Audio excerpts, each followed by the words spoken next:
네, 막판 최대 변수로 꼽힌 국민의힘 윤석열, 국민의당 안철수 후보의 야권 단일화가 주말 동안 마라톤 협상을 벌였지만 결국 결렬됐습니다. 결렬 배경에 대해서 양측의 책임 공방이 이어지고 있는데요. 관련 내용과 함께 대선 주요 이슈들 짚어보겠습니다. 최창렬 용인대 교수 나오셨습니다. 어서 오십시오. 네, 안녕하세요. 네, 안녕하십니까. 네. 자, 어제 윤석열 후보가 유세 일정을 전격 취소하고 긴급 기자회견을 열었습니다. 단일화가 결렬됐다 이렇게 밝히면서 그간의 협상 전말을 공개를 했는데요. 그러니까 윤석열 후보 입장은 대리인을 통해서 이제 협의가 이뤄졌고 최종 합의만 남은 상황이었는데 이제 오전 9시 일방적으로 안 후보 측에서 결렬을 통보받았다 이런 입장이거든요. 근데 일단 뭐 지금 여러 가지 주장이 첨예하게 엇갈리고는 있습니다만 이 부분은 이제 차차 짚어보기로 하고 결렬의 가장 큰 원인은 뭐라고 보시는지요? 그 안 후보, 안철수 후보 측은 이제 여론조사 방식 이외에는 수용할 생각이 없었던 것 같아요. 결과적으로. 네. 13일 날 여론조사 방식의 이제 단일화를 제안했는데 20일 날 일주일 전이죠. 그러니까 네. 어제 결렬선언 일주일 전인데 20일 날 결렬선언 하면서 역시 뭐 여론조사 방식 수용이 안 됐다라고 이제 일방적으로 했단 말이죠. 근데 어제 이제 윤석열 후보가 발표한 내용을 보면 어제 새벽 4시까지 아까 이제 말씀하신 이른바 전권 대리인이라는 표현을 썼는데 장제원 의원과 국민의당의 이태규 의원, 이태규 이제 본부장이죠. 예. 두 사람이 계속 이제 협상을 가져갔다는 거 아닙니까? 그래서 회동 장소와 시간만 남았다. 그래서 그걸 기다리고 있었는데 이제 9시에 결렬 통보가 최종적으로 왔다라는 내용이라서 예. 기본적으로 처음부터 국민의힘은 여론조사 방식을 수용하기 어렵다는 입장이었어요. 왜 그러냐 하면 그건 나름 이해가 가는 면이 있죠. 워낙 지지율 차이가 많이 나기 때문에 네. 지난 그 해에 4.7 재보궐선거 때의 오세훈 후보, 안철수 후보와의 지지율 차이는 별로 많이 나지 않았단 말이에요. 네. 그때는 역선택이라는 걸 걱정할 필요가 없었는데 이번엔 워낙 많이 나기 때문에 민주당을 지지하는 분들이 역선택을 할 수가 있다. 판단이 좀 쉬워질 수 있다는 거죠. 예. 그런 점에서 국민의힘이 우려하는 측면을 이해할 수 있다는 거예요. 그래서 아마 국민의힘 측에서는 여론조사 방식을 통한 단일화는 애당초 생각이 잘 없었다는 거예요. 아마 이제 이쪽에서 국민의당 쪽에서는 여론조사 방식이 이래야 된다는 것이고 네.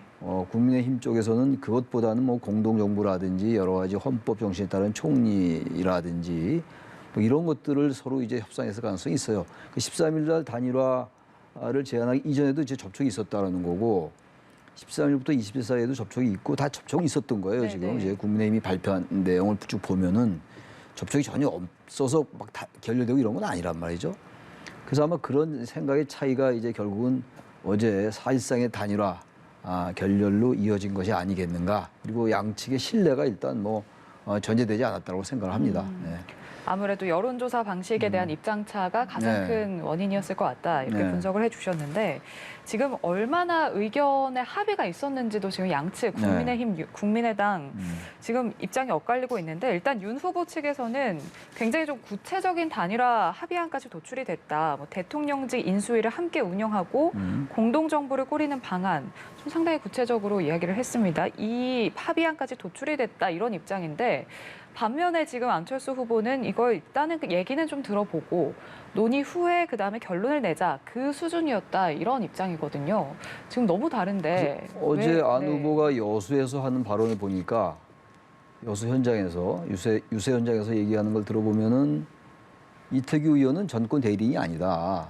그리고 뭐 이제 이 협상에 대한 어떤 그 대표성이 없다라는 그 취지의 얘기를 하더라고요. 예. 안철수 후보가. 예. 근데 그건 좀 이해가 안 가는 면이 있어요. 새벽 4시까지 이태규 의원하고 장제원 의원하고 얘기를 하는데 단일화라는 게 지금 초미의 관심사 아니겠어요. 여야 모든 후보들에게. 네. 그리고 뭐 어쨌든 여러 가지 변수 중에서 가장 결정적 변수라는데 이견이 없는데 새벽 4시까지 단일화 협상을 하는데 그냥 얘기를 들어보려 했다. 그건 우리가 무슨 뭐 어느 쪽의 얘기가 옳다 그러다를 떠나서 말이죠. 상식적으로 납득은 잘 안 가는 얘기예요. 새벽 4시까지 절박한 마음으로 임하는 거 아니겠어요, 당사자들은. 물론 윤 후보나 안 후보 본인들이 나온 건 아닙니다만. 예. 근데 그거를 별로 얘기 없이 들어보려 했던 건데 얘기가 별 기존에 얘기되던 것과 차이가 없으니까 고려해볼 가치가 없었다. 그래서 결렬을 선언했다 이런 얘기인데 네. 그건 좀 납득하기 어려운 면이 있고요. 어쨌든 안 후보 측은 이제 윤 후보가 말한 그 얘기들이 다 팩트에 부합하지 않는다는 입장이잖아요, 지금. 예. 그래서 이러한 부분들이 이제 신뢰가 전혀 되지 않기 때문에 자신들의 생각과 다르니까 일단 상대방에게 책임을 넘기는 이런 모양새예요.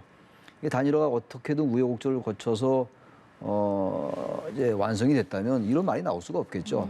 일단 뭐 결렬되다 보니까 어떤 같은 사실을 두고도 해석의 차이가 있을 것이고 네. 또 장재원 의원과 이태규 의원이 얘기를 많이 나눴고 또 다른 사람도 얘기를 많이 나눴더라고요. 그 이전에 뭐 성일종 의원 얘기도 나오고 이쪽에서는 이제 국민의힘 쪽에서는 뭐 이철규 사무부총장 얘기도 나오고 여긴 또 최재석 누굽니까 신재현인가 그분도 나오고 그래요. 예, 예. 임명진 이제 국민의당 쪽에 고문도 나오고 그러는데 어쨌든 간에 구체적인 협상을 주로 이어왔던 게 이제 이태규 의원과 장재원 의원이거든요.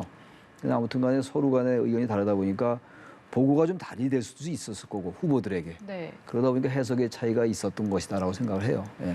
그 부분에 대해서 국민의당 이제 권은희 원내대표 같은 경우는 이게 그냥 좀 차담회, 그냥 차를 마시면서 뭐 이야기를 좀 주고받는 그런 상황이었다 이렇게 말을 했거든요. 이 부분에 대해서 어떻게 그래서 보세요? 차를 주고받는데 새벽 4시까지 이렇게 차를 주고받는 일이 그렇게 있나요? 이렇게 중차대한 일을 나누는 데 있어가지고 네네. 차를 나누든 간에 뭐 아무것도 없이 얘기를 하든 간에 상당한 정도의 얘기가 있어 왔을 거고 그동안 네. 2월 26일, 27일 날 얘기가 있었다라는 건데 단일화가 제한된 건 13일이었고 그 전에도 얘기가 있었고 상당한 수준의 얘기들이 오고 갔을 거예요. 전혀 얘기가 없었다라고 보는 건 상식적이지가 않잖아요. 네.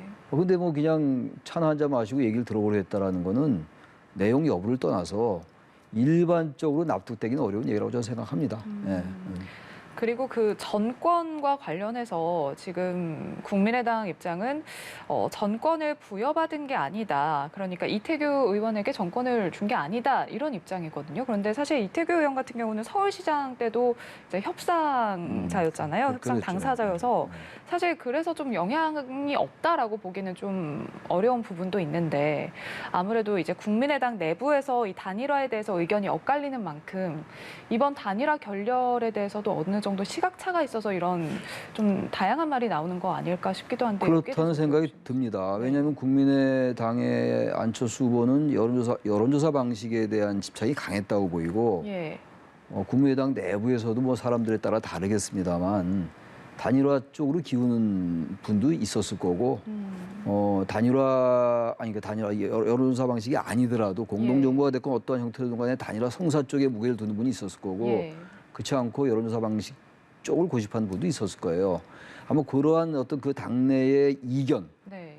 있었고 그리고 이제 이태규 의원이 뭐 대표의 어떤 전권을 가진 협상 책임자는 아니라는 취지의 얘기를 하고 있는 거 아니에요? 안 후보가 지금? 네. 그렇다면 그런 부분의 소통도 좀 문제가 있었던 것 같아요. 그러니까 확실하게 가서 전권을 쥐고 물론 나중에 다 컨펌을 해야 되는 것이겠습니다만 어느 네. 정도의 자율성을 부여하면서 당신 이거 좀 해내시오라는 건 아니었던 것 같아요. 근데 이태규 의원 같은 경우는 그렇게 해석했을 수도 있고 예. 그러니까 그런 부분에 있어가지고 국민의당 내에서의 소통 부재 같은 것도 있지 않았을까라는 생각은 들어요. 그렇지 않고서야 제가 계속 말씀드립니다만 새벽까지 협상을 당대표의 아무런 그런 그 위임 형식의 내용 없이 새벽 4시까지 차를 마시던 뭐 술을 마시던 뭘 그냥 아무것도 없이 얘기를 하든 이해가 안 가는 측면이 있는 것이고 예. 결렬된 다음에 안 후보 측에서는 윤 후보가 책임을 떠넘기려 한다고 얘기하고 이런 상황이 이해가 좀 안 가는 거죠. 그러니까 단일화가 됐건 무엇이 됐건 정치적 협상이 됐건 어떤 협상이 결렬되면은 상대방에게 책임을 떠넘기려 하겠죠. 그거는 네. 우리 일상사에서도. 그러나 이제 같은 팩트를 두고도 어느 말이 어떻게 전달되느냐에 따라 다르단 말이에요. 네네. 그래서 결국은 후보끼리 만나서 최종 결렬이 되는 이렇게 됐어야 되는 건데 후보가 만나려 했는데 갑자기 9시에 결렬 통보가 왔다라고 주장하고 있단 말이에요. 윤 후보가. 근데 그 말은 거짓은 아니라고 좀 봐요. 후보가 뭐 그런 말을 국민 앞에서 기자회견하면서 거짓말하지는 않았을 거 아니겠어요? 그래서 참 이해는 안 간다. 그러나 뭐 이런 거 다 따질 길도 없는 것이고 네. 양쪽 후보를 대질해서 얘기를 나누지 않는 한 그건 어려운 것이고 아무튼간에 생각의 차이가 기본적으로 달랐다라는 것이고 협상이라는 거는 내가 생각하는 것을 다 관철시킬 수는 없는 거거든요. 네. 일정 부분 양보도 하고 절충도 하고 그러면서 줄다리기를 하고 이렇게 되는 건데 그 과정 자체가 대단히 미숙하게 진행됐다라는 생각은 듭니다. 예. 지금 이 단일화 진실 공방 중에 다시 또 윤핵관 사태가 재점화가 네. 됐습니다. 그러니까 이제 국민의힘, 국민의당 단일화 협상 과정에서 전권 대리인으로 언급된 장제원 의원. 그러니까 사실 지금 선대위에서 직책이 있지 않은 상황이잖아요. 그렇죠. 예. 네, 그런데 이제 국민의힘 입장은 장제원 의원이 이제 매형이 또 안철수 후보와 친분이 또 있고 네. 또 협상 파트너였던 이태규 의원과도 가깝기 때문에 협상 테이블에 올라간 거다 이런 입장인데 민주당에서는 이제 또다시 윤핵관이냐 네, 이렇게 비판하고 나섰거든요. 좀 민주당의 그 비판은 그렇게 적시성 있게 들리진 않아요. 상대방 당이 다른 당과 협상을 하는 과정이기 때문에 예. 제3자가 뭐 왜 그 사람을 협상 대상으로 내세웠냐고 말하는 거는 그냥 그건 뭐 정치적인 수사라고 생각하고 예. 장제원 의원이 윤핵관으로 지목돼서 굳이 왜 윤핵관으로 지목돼서 윤핵관 논란이 있던 인사를 왜 협상 대표자로 정권 대리인이 됐건 뭐 대표자가 됐건 네. 했느냐라는 비판은 따를 수 있어요. 네. 굳이 그런 빌미를 시비거리를 줄 필요가 없는데 지금 말씀처럼 기본적으로 장제원 의원은 매형이 이제 안 후보하고 이제 친분이 있고 협상이라는 게 그래도 어느 정도의 그 좀 친분이 있으면 좀 낫거든요. 다 사람이 하는 거기 때문에. 예. 그다음에 이태규 의원과도 이제 정치적 친분이 있으니까 그건 윤핵관 논란하고 좀 다른 것 같긴 해요. 아무튼 간에 지금 후보가 신뢰하는 사람 내보내야 될 거 아니에요. 그렇죠. 윤 후보는 어쨌든 장제원 의원에 대한 신뢰가 있는 겁니다. 그러니까 지금 선대위에 선대본부에 직책을 갖고 있지 않더라도 네. 윤 후보의 당선을 위해서 얼마든지 뛸 수가 있는 것이고 신뢰가 있다면 전 그 부분은 굳이 얘기한다면 굳이 왜 윤핵관 논란을 불러일으킬 수 있는 왜 민주당에게 빌미를 줄 수 있는 사람을 했느냐라고는 우리가 얘기할 수 있다 하더라도 그게 무슨 네. 결정적인 이 무슨 협상 결렬의 저는 무슨 뭐 어떤 원인이다 이렇게 보기는 어려워서 그건 여전히 본질적인 문제는 아니다라고 저는 생각합니다. 그러면 이 부분이 윤 후보 표심에 뭐 좋지 않은 영향을 미칠 거다, 뭐 여기에 대해서는 동의하지 않으신 건가요? 어떤 부분이요? 장제원 의원이 이제 네, 다시 이제 윤핵관 논란이 재점화됐다는 이 부분이요. 윤핵관 논란을 재점화시키는 거죠. 네. 지금 장제원 의원이 무슨 역할을 하는지 모르잖아요. 그렇죠. 그 윤 후보하고 무슨 문자를 주고받고 그럴 수 있는 거잖아요. 무슨 갑자기 윤핵관 논란이어서 일단 선대위에서 공시지감에서는 배제했다 하더라도 네. 단지 중요한 건 그 윤핵관이 논란이 됐던 것은 이런 비선 실세, 공식적인 라인에 있건 없건 간에 과도하게 안 보이는 데서 익명을 가지고 후보에게 영향을 끼치는 행위에 네. 대한 경계거든요.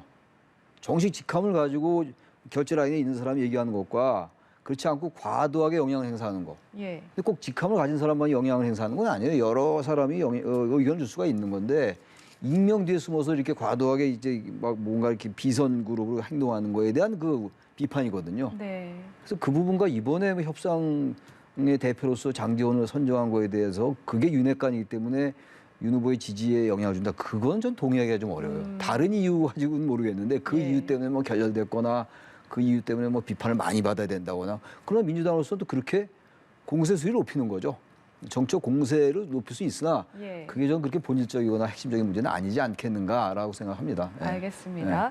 네, 그리고 또 지금 윤석열 후보, 안철수 후보 좀 또 이제 의견이 다른 게 문자 메시지에 대해서도 좀 네. 다르더라고요. 그러니까 윤석열 후보는 안 후보에게 이제 내가 문자를 보냈다 이 부분을 공개를 하면서 근데 안 후보는 지금 윤석열 후보 지지자들에게 문자 폭탄을 받고 있어서 이거를 확인을 할 수가 없다. 전화도 문자도 받을 수가 없다. 이렇게 반박을 했는데 지금 윤 후보가 안 후보 측 관계자에게 내가 전화를 했고 문자를 보냈다. 이거를 좀 전달을 해달라라고 해서 안 후보가 확인을 했다. 이 답까지 글쎄요. 받았다고 했거든요. 지금 말이 다른데 이 상황은 어떻게 그걸 보십니까? 어떻게 알 길이 없죠. 뭐 안 후보는 계속 어제도 이게 휴대폰을 보여주지 않습니까? 예, 예. 열이 막 나오고 있다. 지금 뭐 자꾸 오니까 문자도 네. 오고 그리고 전화도 계속 오기 때문에 전화를 받을 수가 없다. 뭐 이런 취지의 얘기인 것 같더라고요. 근데 전화를 글쎄요.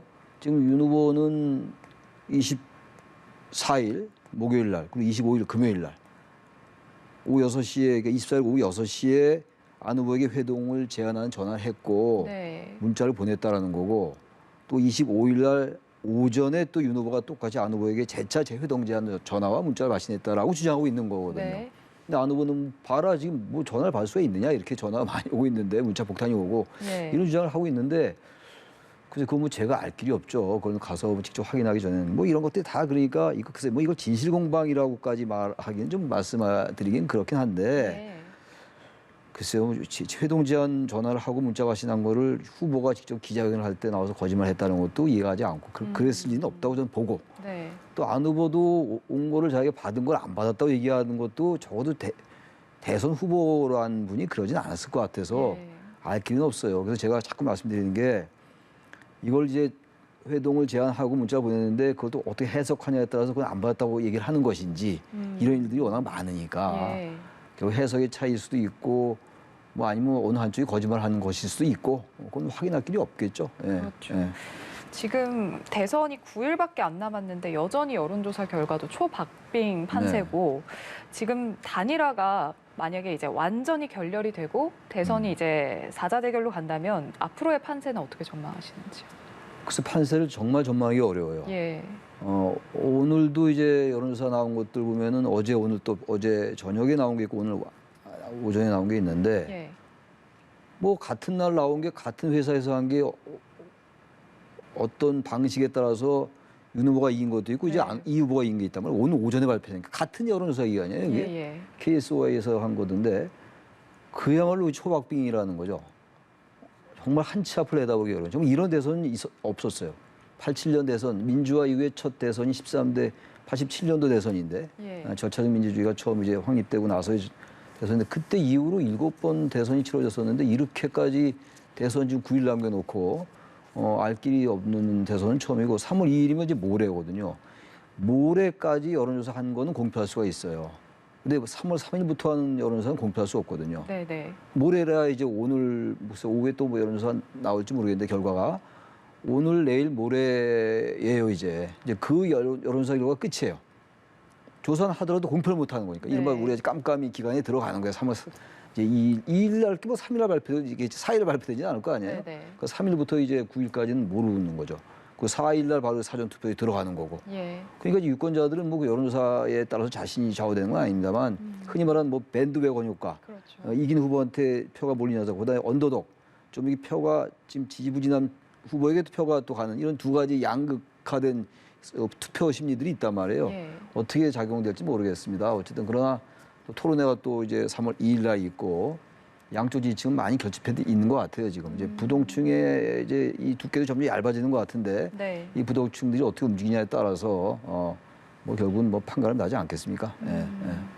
단일화 관련해서 그 이제 윤석열 후보는 계속해서 안 후보의 어떤 뭐 반응을 좀 기다리겠다. 아직까지 좀 가능성을 열어두고 있는 상황이고 안철수 후보는 이제 더 이상의 여지는 없다 이런 입장인데 그렇다면 이제 완전히 결렬됐다 이렇게 봐야 할지 아니면은 막판에 어떤 가능성이 조금이라도 희박하지만 있다 이렇게 예상을 해야 될지. 글쎄 굳이 네. 이제 둘 질문 중에 어느 한쪽에 답을 하라면 후자일 수밖에 없어요. 세상에 이제 9일 정도 물론 그러나 이제 3월 4일 날 사전 투표 들어가고 네. 이미 이제 인쇄는 오늘부터 들어간단 말이에요. 그렇죠. 그래서 어제까지 됐어야 된다고 다들 얘기했는데 이미 그건 끝났고.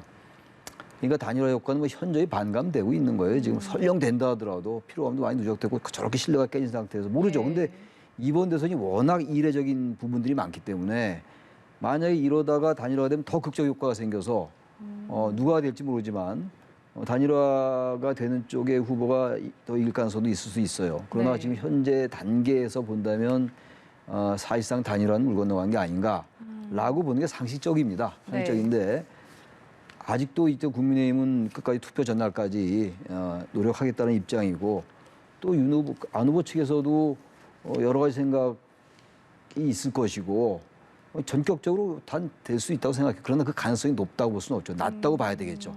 그러나 어쨌든 워낙 이례적인 부분이 많이 생긴 선거라서 그건 뭐 알 수 없어요. 전 조금이라도 남아 있긴 한데 사실상 무산됐다고 보는 게 전 상식적이라고 봐요. 일단. 예. 그 만약에 이제 뭐 신뢰가 조금 어느 정도 좀 훼손이 됐고 단일화 효과가 반감이 됐다 이렇게 말씀하셨는데 사실 지금 뭔가 아름다운 단일화라고 표현을 해야 될까요? 그런 부분은 좀 물 건너갔잖아요. 아름다운 단일화는 뭐 상당히 이제 벌써 우리 유권자들의 머릿속에 양측의 신뢰는 깨졌구나라는 인식이 거의 확고할 거예요. 이제는. 예. 그래서 아름다운 단일화가 어렵고 단지 워낙 초박빙이기 때문에 근데 박근혜 문재인 후보가 싸웠을 때 18대 때 그때 이제 문재인 후보와 안철수 후보가 단일화가 됐지만 결국은 졌잖아요. 네. 아름다운 단일화가 아니었다라는 거였잖아요. 결국은 이제 안철수 후보가 후보를 포기하면서 미국으로 갔단 말이에요. 네. 지지를 하거나 이러지 않았다는 얘기예요. 그래서 그렇게 되는 단일화는 별로 의미가 없고 지금 상당히 신뢰가 깨졌어도 단일화를 하면서 상당히 적극적인 모습을 보인다면 어느 한쪽이 그렇게 된다면은 뭐 저는 그게 또 다시 극적인 효과를 낼 수 있다고 봐요. 우리가 흔히 말하는 것처럼 정치가 워낙 생물이기 때문에 게다가 네. 또 제가 강조합니다만 이번 선거가 계속 극적인 모습들이 많이 나타나고 있기 때문에 예. 정말 한국 정치의 특징인 그 역동성이 그게 좋은 건지 나쁜 건지 저도 모르겠어요. 그 역동성이라는 게 아무튼 대단히 역동적이기 때문에 다이내믹하기 때문에 만약에 며칠 앞두고 또 그야말로 후보가 단판들을 진다면 후보들끼리 그럼 지금까지 얘기했던 이런 것들을 다 일거에 날려버릴 수도 있어요. 정치는 원래 그런 거니까. 예. 원래 우리가 삼국지에서도 봐도 적장도 만나고 또 뭐 협상도 하고 막 이러거든요. 네. 그러니까 이건 사실 뭐 적이라고 볼 수는 없는 거죠. 정치는 경쟁자로 봐야 되는 것이 상대로 적으로 보면 안 되는 건데 우리 정치가 워낙 이제 자꾸 극단적인 대결 구도로 와서 그렇긴 한데 만약에 두 후보가 만나가지고 하면 뭐 양쪽 다 그런 거 서로 조금씩 좀 양해해라. 뭐 다 오해 풀어라 이러면 되는데 적어도 지금 단계에서 그 정도의 통 큰 합의가 이룰 수 있을지는 대단히 회의적이긴 하다. 그러나 그 가능성을 100% 부정할 수 없다라는 게 제 답변입니다. 예, 극적인 단일화 가능성이 아예 없는 건 아니다.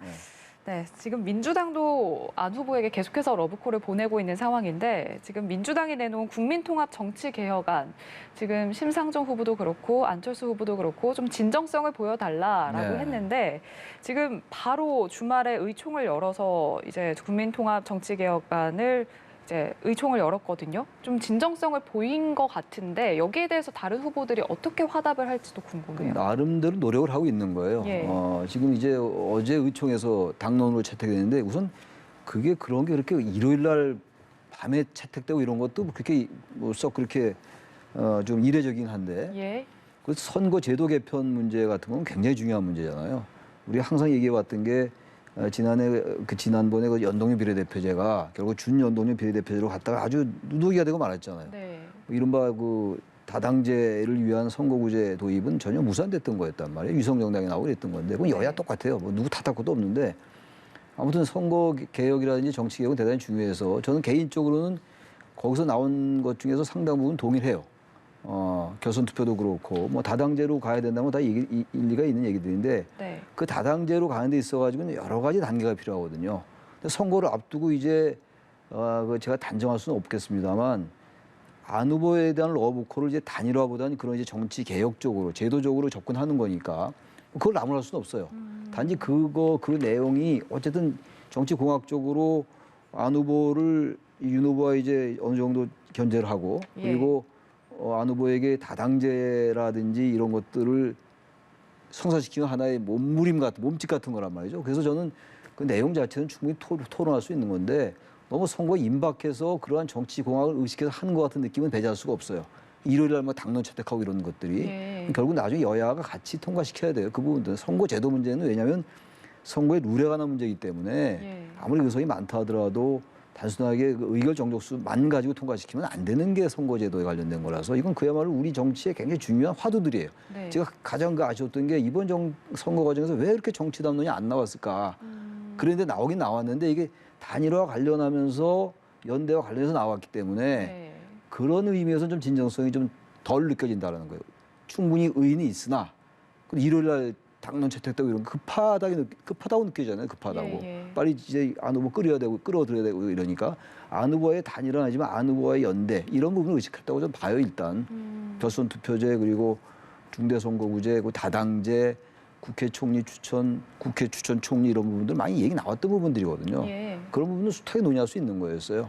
근데 그런 부분이 좀 이제 너무 얼마 안 남겨놓고 좀 급하게 막 서두르는 것 같은 그런 느낌을 지울 수가 없다라고 말씀드립니다. 네. 그렇다면 민주당이 지금 연대의 어떤 손짓을 이제 건넸던 다른 후보들은 어떤 반응일지도 궁금해요. 그것도 이제 그렇게 봐요. 결국은 이제 안 후보의 생각은 이제 그렇다고 지금 민주당과 덥석 단일화할 수는 없는 거잖아요. 정권 교체 그렇게 외치던 사람이 갑자기 민주당에 간다. 그건 오히려 저는 뭐 시너지 효과의 반감 정도가 아니라 더 그건 뭐 역효과 나올 수도 있어요. 단지 정권 교체보다 정치 교체가 상위 개념이다 하고 갈 수는 있어요. 명분을 만들기 나름인데 정치 교체를 한다는 거는 정치판을 갈아엎어야 돼요. 과거 노회찬 의원이 했던 것처럼 삼겹살 판 바꾸듯이. 근데 그게 무슨 제도 중대선거구 같은 경우는 사실은 여러 가지 문제가 또 많은 제도예요.